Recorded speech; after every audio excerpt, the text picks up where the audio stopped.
દક્ષ પ્રજાપતિ સાથેના લગ્નની આ કથા એટલા માટે કે માણસને મળેલી સત્તાનો જ્યારે માણસ દુરુપયોગ કરે ત્યારે પરિણામ શું આવે એના માટેની કથા છે. માણસે પોતાનો વ્યવહાર સૌમ્ય રાખવો જોઈએ, માણસે પોતાનો વ્યવહાર મૃદુ રાખવો જોઈએ. ઘટના એ ઘટી કે દક્ષને પ્રજાનો નાયક બનાવ્યો. પ્રસૂતિના લગ્ન એની સાથે થયેલા અને એમને ત્યાં 16 કન્યાઓ થઈ. 13 કન્યાઓ ધર્મને આપી, 1 કન્યા અગ્નિદેવને, 1 કન્યા પિતૃગણને અને 1 કન્યા જે ભવાની હતા એ ભગવાન શંકરને પરણ્યા.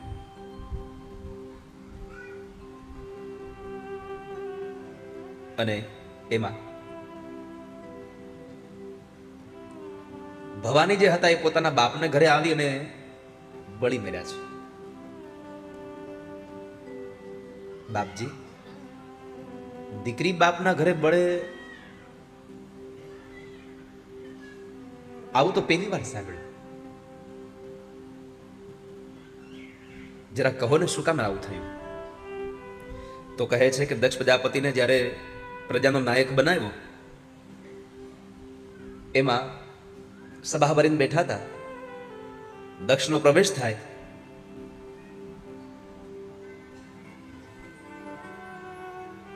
બધા લોકો ઉભા થઈ ગયા.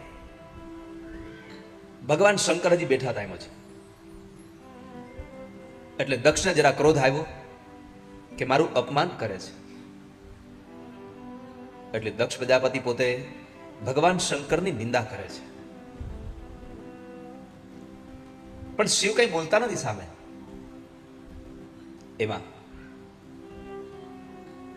નંદી આદિ ગણો સાથે દક્ષ પ્રજાપતિનું શબ્દ યુદ્ધ થયું. સામ સમય એકબીજાઓને શ્રાપ આપે છે.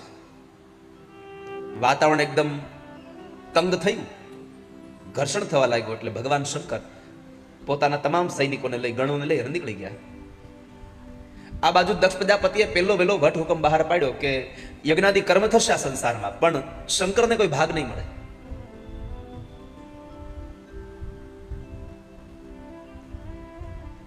શંકરને કોઈ ભાગ નહીં આ સંસાર. ભગવાન શંકર તો ઘરે આવ્યા,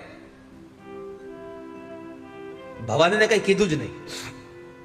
જુઓ, આ ભગવાન શંકરની આ કથાનો ઉપદેશ એટલો છે કે સસરાના ઘરે સસરાએ ન બોલવાના શબ્દો પોતાના જમાઈને કહી દીધા, તો એ જમાઈએ ઘરે આવી અને પોતાની પત્નીને કાંઈ જ ન કીધું. આ ઉપદેશ આ કથામાંથી એટલો કળયુગના શંકરને મળે છે કે સસરાના ઘરે કંઈક આડાવડું કોઈ આપણને બોલી જાય તો એનો ક્રોધ આપણે પત્ની ઉપર ઉતારવો નહીં. તો અત્યારના શંકર હોય તો સીધું ઘરે આવીને કઈ કહી દેજો, સાચી વાત છે ને બેનો? સાચું હોય તો હાચું બોલો, હાથ જો કરો, ઊંચો ન કરો, કોઈક જોઈ જાય તમને.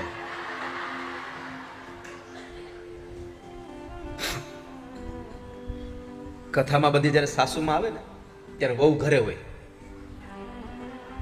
તમને એમ હોય કે આપણે કથા સાંભળવા આવ્યા છીએ, તમે અહીંયા પહોંચો એની પહેલા તેને ટીવી ચાલુ કરી દીધી હોય. એ ઘરે કથા ચાલતી હોય ને, પણ એને કથા ન સાંભળવી હોય કઈ. એને તો ખાલી જોવું હોય કે અહીંયા જયારે ધૂન ગવાય તે મારી હાહુમાં શું કરે છે. એનું એ જ નિરીક્ષણ હોય કે અહીંયા ઉભા થઈને ખાલી હાલવું હોય તો 2-3 વખત તો એમ કે મારો હાથ લઈને આમ છે ને હોય માડીને બાપલિયા. અહીંયા તો એટલા કુદાકા નાખે તઈ પગ ન દુખતા. આને જોવું હોય બહુને.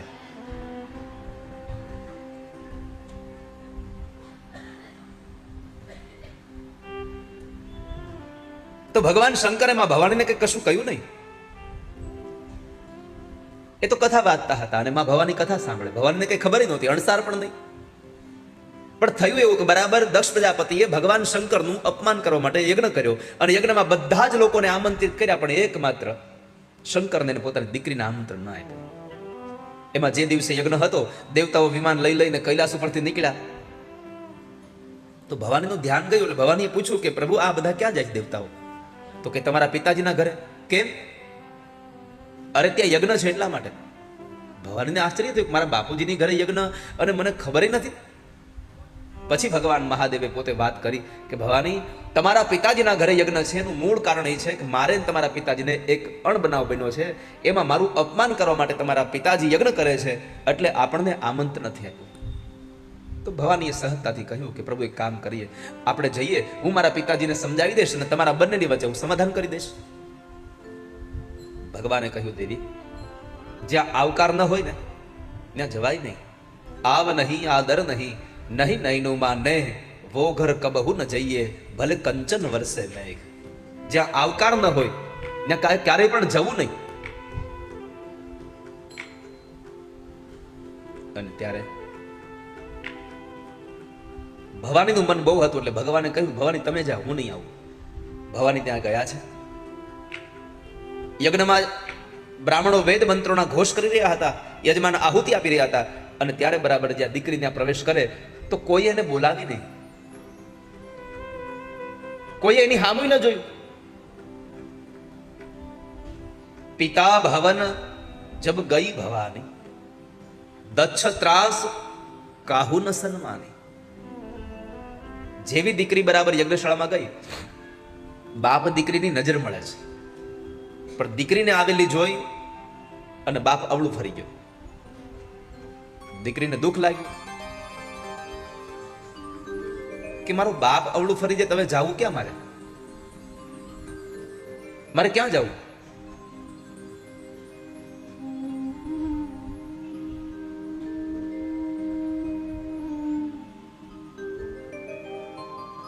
એકદમ ચાલતા થયા, ન બેને બોલાવી, ન કોઈ નગરના લોકોએ એને આવકાર આપ્યો.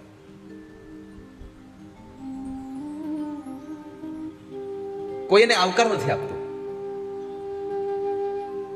પણ ભવાની રડતા રડતા મહેલમાં ગયા તો માં પ્રસૂતિએ એને આવકાર આપ્યો છે. જેને જન્મ આપ્યો છે એ માએ આવકાર આપ્યો. બેટા ભવાની આવી ગઈ અને આ સંસારમાં બધા જ લોકો તમને તરછોડી શકે, એક જન્મ દેનારી માં તમને ન તરછોડી શકે. જેને જન્મ આપ્યો છે એ તમને ક્યારેય છોડી ન શકે. દીકરાઓ ગમે તેવા થાય, પણ માએ કોઈ દીકરાનું ખરાબ થાય એવો એક પણ વિચાર પણ ક્યારે જિંદગીમાં ન કર્યો હોય.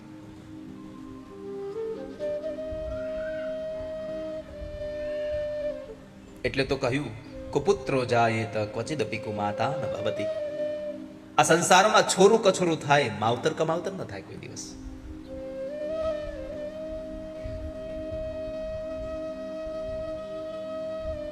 બાપ ક્યારેક મારી લે, બાપ ક્યારેક મોઢું એનાથી ફેરવી લે, પરંતુ આ સંસારમાં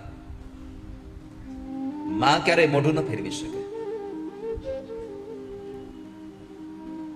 કદાચ બાપ દીકરાની વચ્ચે અણબનાવ બની ગયો હોય અને બાપ દીકરો બોલતા ન હોય અને સમય સંજોગને અનુસાર બાપ દીકરો બે નોખા થઈ જાય, તો એમાં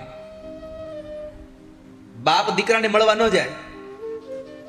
હવે પતિ પત્ની અલગ રહેતા હોય, દીકરો ને વહુ અલગ રહેતા હોય, એટલે અહીંયા સૌથી વધારે જો કોઈ પીડાતું હોય તો એ માં પીડાતી હોય. ન દીકરા પાસે જઈ શકે, પોતાના પતિની પાસે રહીને પણ પોતાને સુખ ન મળે. સૌથી વધારે દુઃખી માં થતી હોય. ત્યારે આ સંસારમાં જ્યારે બાપ અને દીકરો જ્યારે ઝઘડે છે ત્યારે સૌથી વધારે દુઃખી માં થાય છે, અને જ્યારે સાસુ અને વહુ જ્યારે ઝઘડો કરે છે ત્યારે સૌથી વધારે દીકરો મૂંઝાય છે. આમાં ન માને કઈ કહી શકે, ન પત્નીને કઈ કહી શકે, વચ્ચે એની હોડી વચ્ચે હોપારી હોય. કોને કહેવાનું? એટલે અહીંયા આગળ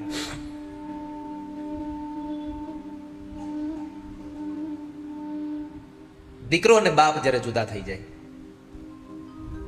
ત્યારે માની ઈચ્છા કેટલી હોય, ઘરમાં રહીને પણ મન તો દીકરા પાસે જ હોય. એટલે પછી શું કરે માં? દીકરાને મળવાની બહુ ઈચ્છા થાય, ત્યારે પતિ જ્યારે ઘરમાં ન હોય, બહારગામ ગયો હોય, એવા સમયે માં દીકરાને મળી લે છે. તમે જોજો ક્યારેક જ્યારે યુવાન દીકરી મા બાપની ઈચ્છાથી વિરુદ્ધ જ્યારે લગ્ન બીજા કોઈની હારે કરી લે, ત્યારે બાપ કદાચ ગમે તેટલો કઠણ થઈને પડ્યો રે, પણ માં છાને છૂપે દીકરી હારે વાત કરી લેતી હોય. આ નરું સત્ય છે.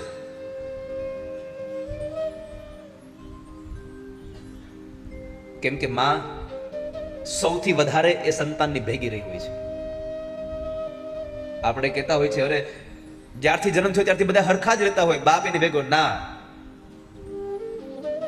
આ સંસારના બધા જ લોકો કરતા વધારે જો કોઈ લોકો સંતાન સાથે રહેતું હોય તો એ માં છે. કેમ કે આ સંસારમાં જન્મ થાય બાળકનો, એની પેલા 9 મહિનાથી માં એ બાળકને હારે જોડાઈ ગઈ હોય છે. ચાહે દીકરો હોય કે દીકરી હોય, માં એની સાથે જોડાઈ ગઈ હોય છે.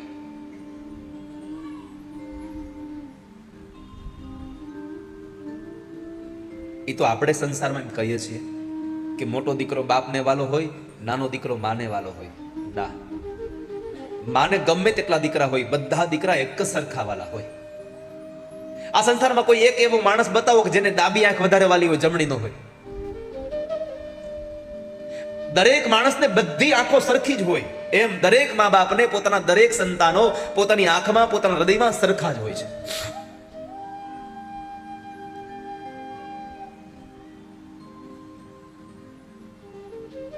ચાર દીકરાઓ હોય તો ચારે ચાર દીકરાઓ માટે માનો પ્રેમ અવિરત જ હોય. કવિ બોટાદકરને એક માણસે પ્રશ્ન કર્યો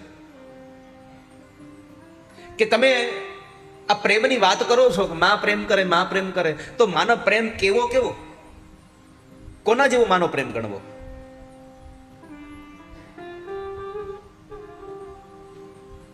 આકાશમાંથી જેમ વાદળાઓ વરસે એમ માનો પ્રેમ વરસે છે? કવિ બોટાદ કરે ના પાડી કે ના, આકાશમાં જેમ વાદળાઓ વરસે એમ માનો પ્રેમ નથી વરસતો. કેમ? તો કહે છે કે આકાશમાં વાદળાઓ 4 મહિના હોય, 8 મહિના વાદળા નથી હોતા, પણ માનો પ્રેમ તો 12 મહિના હોય છે. એ માએ 9 મહિના સુધી એના પેટમાં આપણને રાખ્યા.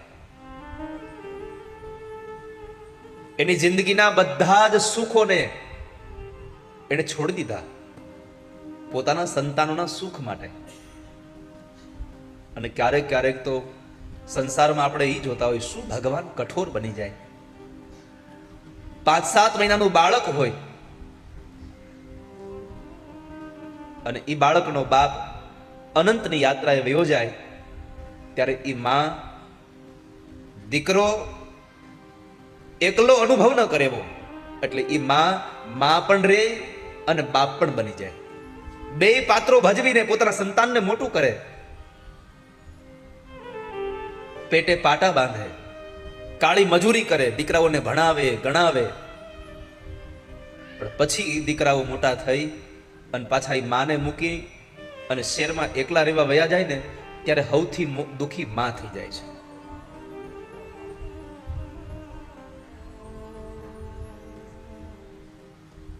આ સંસારમાં સુખી થવું હોય, આ સંસારમાં તમારે ખુશ રહેવું હોય, તો જિંદગીમાં ક્યારેય મા બાપની આંખમાં આંસુ ન આવે એવું જીવન જીવવાના પ્રયત્નો કરજો બસ. બાકી તમે અબજો રૂપિયા કમાતા હશો, પણ તમારા મા બાપ જો તમારા પૈસાથી રાજી નહીં હોય તો કોઈ દિવસ તમને જિંદગીમાં સુખ પ્રાપ્ત નહીં થાય. લાખો કમાતા હો ભલે, મા બાપ જેથી નો ઠર્યા, એ લાખ નહીં બધી રાખ છે, આ માનવું કોઈની ભૂલશો નહીં તમે.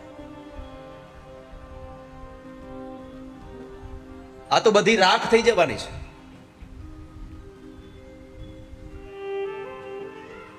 એટલે તો કવિઓ એમ કહે છે કે બીજા બધા મરજો, માં કોઈની મરશો માં. આ સંસારમાં માં જેવું પાત્ર ક્યારેય મળતું જ નથી. એટલે માં પ્રસૂતિએ એમને આવકાર આપ્યો, બેટા ભવાની આવી ગઈ. થોડી વાર એને સાંત્વના આપી અને પછી માં ભવાની ઊભા થયા અને ફરી પાછા જે જગ્યાએ યજ્ઞ ચાલતો હતો ત્યાં ગયા છે. ત્યાં જઈને જુએ તો તમામ દેવી દેવતાઓના સ્થાપન હતા, પણ પોતાના પતિનું એક સ્થાપન નહોતું. અને ભારતની સાચી આર્ય નારી એને જ કહેવાય કે બધાના અપમાન સહન કરી શકે, એક પોતાના પતિનું અપમાન સહન ન કરી શકે. એ સાચી આર્ય નારી છે. જાય છે, જુએ છે. 13 શ્લોકોમાં ભાષણ કર્યું છે મા ભવાનીએ. સુનહુ સભાસદ સકલ મુનિંદા કહી સુની જીન શંકર નિંદા. સો ફલ તુરત લહબ સબ કહો ભલી બાતી પછીતાવ પિતા. સભાસદો સાંભળો,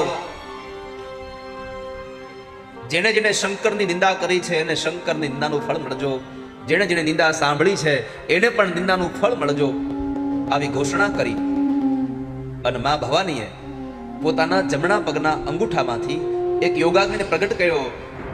તતઃ સ્વભરતુશ્ચરણાંબુજાસવં જગદ્ગુરોશ્ચિંતયતિ ન ચાપરમ. દદર્શ દેહો હત કલ્મષાસતી સત્ય પ્રજજવાલ સમાધિ જાગનિના. એ સમયે પોતાએ ક્રોધાગ્નિ પૂર્ણ કરી પોતાના દેહને બાળ્યો છે. મા ભવાનીનો દેહ બાળ્યો. યજ્ઞશાળામાં હાહાકાર મચી ગયો. પણ દક્ષ પ્રજાપતિને પોતાના પદનું એટલું અહંકાર હતું. પોતાની દીકરી મરી ગઈ છતાં પણ એમ કહ્યું કે મારી દીકરી મરી ગઈ તો ભલે મરી ગઈ, મારો યજ્ઞ અધૂરો ન રહેવો જોઈએ. બ્રાહ્મણો યજ્ઞ કરાવે. દેવર્ષિ નારદે આવી અને ભગવાન મહાદેવને કહ્યું, ભગવાન ગજબ થયો. શું થયું? તો કહે છે કે મા ભવાનીએ પોતાના દેહનો ત્યાગ કર્યો અને પછી ભગવાનને ક્રોધ આવ્યો. જટા ખોલી એમાંથી એક લટ તોડી શિલા ઉપર પછાડી અને વીરભદ્રને ઉત્પન્ન કર્યા. વીરભદ્રને કીધું કે જાઓ દક્ષ પ્રજાપતિનો યજ્ઞ વિધ્વંસ કરી નાખો. વીરભદ્રએ આવી ઋષિમુનિઓની દાઢી ખેંચી, દાંત પાડી નાખ્યા, હાથ તોડ્યા, કપાળ ફોડી નાખ્યા અને દક્ષ પ્રજાપતિનું મસ્તક ઉતારી લઈ અને યજ્ઞમાં હોમી દીધું છે. દેવતાઓ દોડતા દોડતા ગયા ભગવાન બ્રહ્મા પાસે. બ્રહ્માને જઈને કીધું કે હે બ્રહ્મા, જલ્દી બચાવી લો. બ્રહ્મા કહે છે આમાં હું કાંઈ ન કરી શકું, તમે નારાયણને મળો, જલ્દી જાઓ. તમામ દેવતાઓ બ્રહ્માજીને સાથે લઈ ભગવાન નારાયણ પાસે આવી પરમાત્મા નારાયણને પ્રાર્થના કરી, હે ભગવાન, હે નારાયણ, પ્રસન્ન થાઓ, પ્રસન્ન થાઓ. જલ્દી આ વીરભદ્રને શાંત કરો, અમને મારી નાખશે. ભગવાન નારાયણે કીધું, દેવો આમાં હું કાંઈ નહીં કરી શકું. એક કામ કરો, તમે શંકર પાસે જાઓ. શંકર અમે નથી, શિવ પાસે જઈએ અને કદાચ એ આવેશમાં ક્રોધમાં હોય અને ત્રીજું નેત્ર ખુલી જાય તો ત્રીજી આંખ ખુલી જાય, તમને બાળી નાખે. પછી ભગવાન મહાદેવને શાંત કરવા માટે થઈ ભગવાન નારાયણ બ્રહ્માની આગેવાનીમાં તમામ દેવતાઓ આવ્યા છે. જ્યાં જોવે તો ભગવાન મહાદેવ પોતાના ખભા ઉપર માં ભવાનીનું શબ લઈ ઉત્તરથી દક્ષિણ, દક્ષિણથી ઉત્તર થઈ ગયા. અને એવા સમયે ભગવાન નારાયણ આદિ દેવતાઓ ભગવાન મહાદેવને સ્તુતિ કરે, પ્રભુ શાંત થાઓ, પ્રભુ શાંત ન થયા. અને ત્યારે ભગવાન નારાયણે પોતાના સુદર્શન ચક્રને હાથમાંથી છોડી અને ભવાનીના શબના ટુકડા કર્યા. એ ટુકડા જે ધરતી પર પડ્યા એ તમામ જગ્યાએ શક્તિપીઠોની સ્થાપના થઈ. આજે પણ માં જગદંબાની ઉપાસના એ શક્તિપીઠોમાં થઈ રહી છે. અને પછી ભગવાન શિવને શાંત કર્યા. નમામિ શમીશાન નિર્વાણ રૂપ વિભુમ વ્યાપકમ બ્રહ્મવેદ સ્વરૂપ. નિત્યમ નિર્ગુણમ નિર્વિકલ્પમ નિરીહમ ચિદાકાશમાકાશવાસમ ભજેહમ. ચિદાકાશમાકાશ વાસમ ભજે. હે ભગવાન, શાંત થાવ. ભગવાન શાંત થયા, વીરભદ્રને શાંત કરે. દક્ષ પ્રજાપતિને સજીવન કરવાની વાત ભગવાન નારાયણે કરી, એટલે બકરાનું મસ્તક ઉતારી અને દક્ષના ધડ સાથે જોડ્યું. એને સજીવન કરે છે. એને સજીવન કર્યો. સ્તુતિ કરવા ગયો, બોલી ન શક્યો, એટલે તાળીઓ પાડી અને ભગવાન મહાદેવની સ્તુતિ કરે છે. જીભ હતી ત્યારે નિંદા કરી, જ્યારે જીભ નથી ત્યારે સ્તુતિ કરવા જાય છે. આપણું બધાનું આવું જ હોય છે. ભગવાને આટલી સુંદર જીભ આપી દે ત્યારે આપણે કોકની વાતો કરવામાં જ આપણે આખો સમય પસાર કરી દઈએ. અને જ્યારે બીજી યોનીમાં આપણને જન્મ મળે ત્યારે આવી કથાઓ થતી, ત્યાં જવા કે કોક આપણને પાણું મારીને કાઢી મૂકે, પથ્થરો મારે ને કાઢી મૂકે. આ દુનિયાનો નિયમ છે.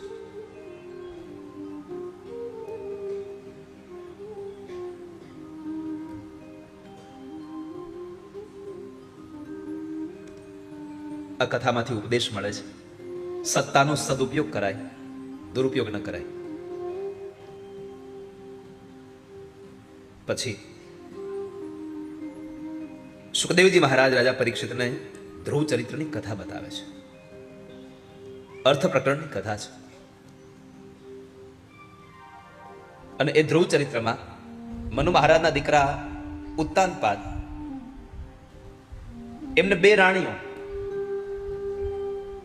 સુરુચિ અને સુનીતિ.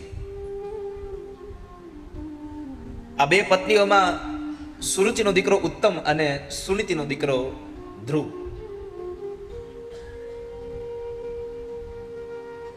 એક વખતના સમયે ઉત્તાનપાદ રાજા સુરુચિના દીકરા ઉત્તમને પોતાના ખોળામાં લઈ અને બેઠા હતા. અને એ સમય બરાબર સુનીતિનો દીકરો ધ્રુવ આવે છે પોતાના પિતાની ગોદમાં બેસવા માટે.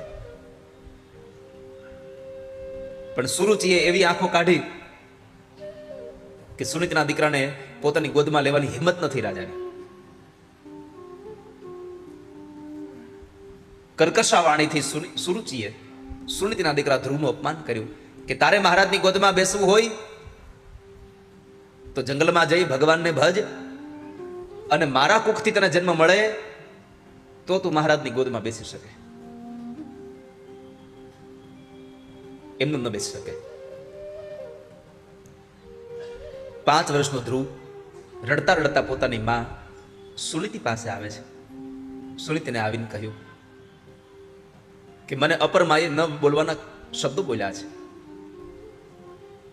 હું પિતાજીની ગોદમાં બેસવા ગયો, મને ગોદમાં ન બેસો દો ને એમ કહ્યું છે કે તું જંગલમાં જા ને ભગવાનને ભજ. તો સુનીતિ કીધું બેટા ખોટું ક્યાં કીધું છે?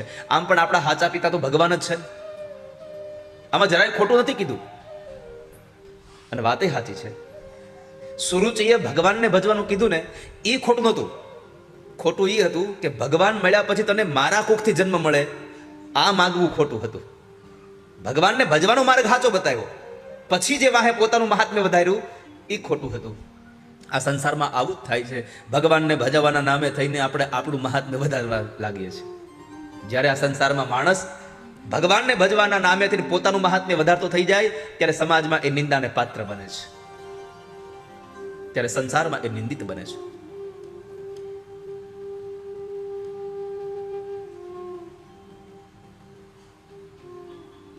અંતે માએ કહ્યું કે ભગવાનને ભજવાની વાત તો સાચી કરી છે, તો માં મને આશીર્વાદ આપો, હું ભગવાનને ભજવા જાઉં, હું પ્રભુને ભજી લઉં. ધ્રુવજી મહારાજ આશીર્વાદ લઈ અને જંગલમાં જાય છે. જંગલમાં જતાની સાથે માર્ગમાં દેવર્ષિ નારદ મળ્યા. નારદને નયમાં છે ગયમાં. અને નારદે પૂછ્યું ક્યાં જાય છે બાળક? તો કહે છે ભગવાનને ભજવા. તને લાગે છે ભગવાન મળશે આટલી નાની ઉંમરે? અને ત્યારે 5 વર્ષનો ધ્રુવ એમ જવાબ આપે છે કે બાપજી ઘરેથી નીકળતાની હારે જ તમારા જેવા સંતના દર્શન થયા તો હવે મને ભગવાન મળશે નક્કી છે, મને ભરોસો છે. મને એક સાધુ મળી જાય તો મને ભગવાન મળી જ જાય. અને દ્વાદક્ષરી મંત્ર આપ્યો છે. દ્વાદક્ષરી મંત્રમાં ઓમ નમો ભગવતે વાસુદેવાય.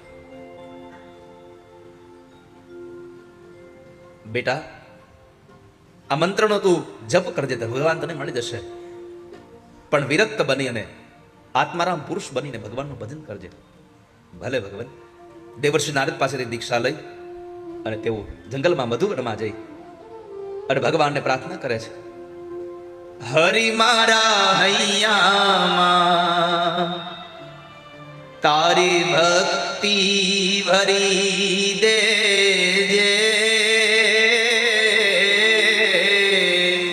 હરિ મારા હૈયામાં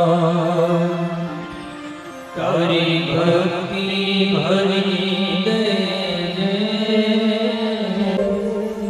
ભગવાનના ભજનની અવસ્થા એવી આવી જોઈએ કે જીભને પકડી રાખો ને તોય મન તો નામ મૂકે જ નહીં. આવી અવસ્થા ભગવાનના ભજનની આવે તો ઠાકોરજી રાજી થાય. અને જ્યારે ભગવાનને ભજ્યા છે અને 6 મહિના ભગવાનને ભજ્યા અને એ જ ક્ષણે ભગવાન જ્યારે સામે પ્રગટ થયા, શું ભગવાનનું રૂપ હતું. સશંખ ચક્રમ સકિરીટ કુંડલમ સપીતવસ્ત્રમ સરસીરુહેક્ષણમ સહારવક્ષ સ્થલકોસ્તુભશ્રિયં નમામિ વિષ્ણુ શિરસા ચતુર્ભુજ. ભગવાન જેવા પ્રગટ થયા અને એ જ સાથે ભગવાને સૌપ્રથમ હૃદયમાં દર્શન આપ્યા. પણ હૃદયમાં દર્શન આપ્યા તો ધ્રુવની આંખો બંધ હતી.